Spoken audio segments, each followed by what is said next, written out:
Hello, my name is Firman Christensen. My number student 2303060057.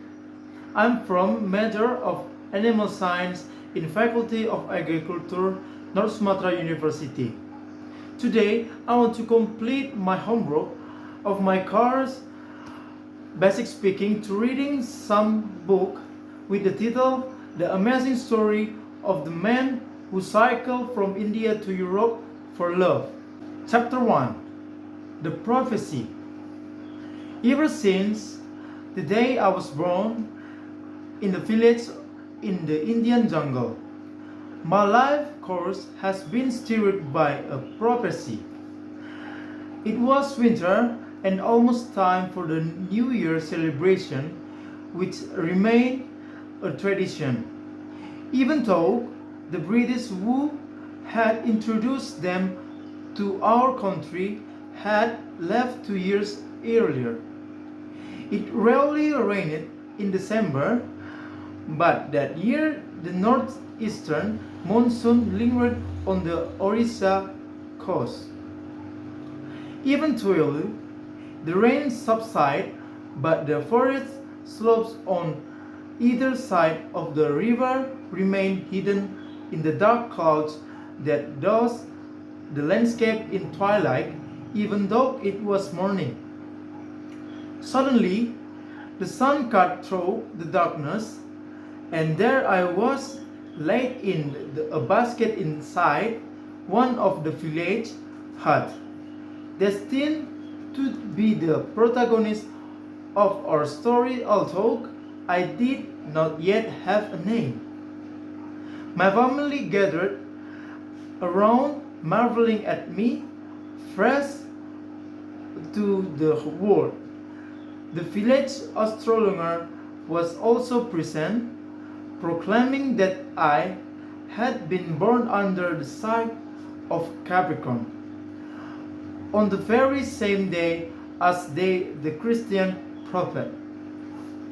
"Look," cried one of my brother. "What? There above, baby." Everyone looked up and saw a rainbow that had formed in the beam of light that fell through the little window. The astrologer knew what it meant. He will work with colors when he grew up. It did not take long for the rumors to spread around the village. A rainbow child, sighed one.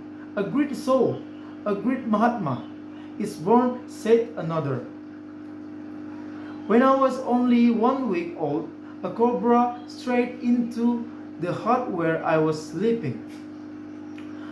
Oblivious to the impending danger, it rose above my cot and flared its muscular hood. My mother saw it and assumed it had already bitten me. She ran to me just as the snake stole away outside. But I was fine. Indeed, I was lying there quietly, my dark eyes gazing out into the void. A miracle. The village snake charmer told my parents that the cobra had extended its hood to protect me from raindrops dripping through the ceiling directly above my cot. The rain had been hammering at our roof for the past few days, and it was now leaking.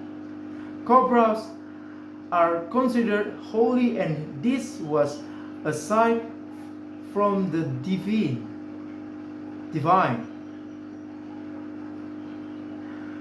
The astrologer nodded as the snake charmer spoke. "Yes, indeed, I was no ordinary baby. the astronomer returned to tell my fortune. He took a sharpened stick and scratched my future on a palm leaf. He will marry a girl from far, far away from outside the village, the district, the province, the state, and even the country it began. You needn't to look good looking for her. She will come to you, he whispered to me alone, looking strange into my eyes. At first, my father could not make out the rest of the word. The astronomer held an oil lamp underneath a candlestick smeared with butter and lit the so that formed fall into the grooves stretched in the porous leaf. The text appeared before my parents' eyes. He did not need to read it out loud. My father could see the curly Oriya script for himself and read it to my mother. His future wife will be musical on a jungle and be born under the sight of towers. I have lived with the prophecy on the palm leaf and the story of the rainbow and the cobra ever since I learned to understand what the adults were saying. Everyone was sure my future had been set. I was not the only one to have my future told. The fate of all children are written in the stars the moment they are born. That is what my parents believed, and so did I growing up, and in some ways I still do. Thank you.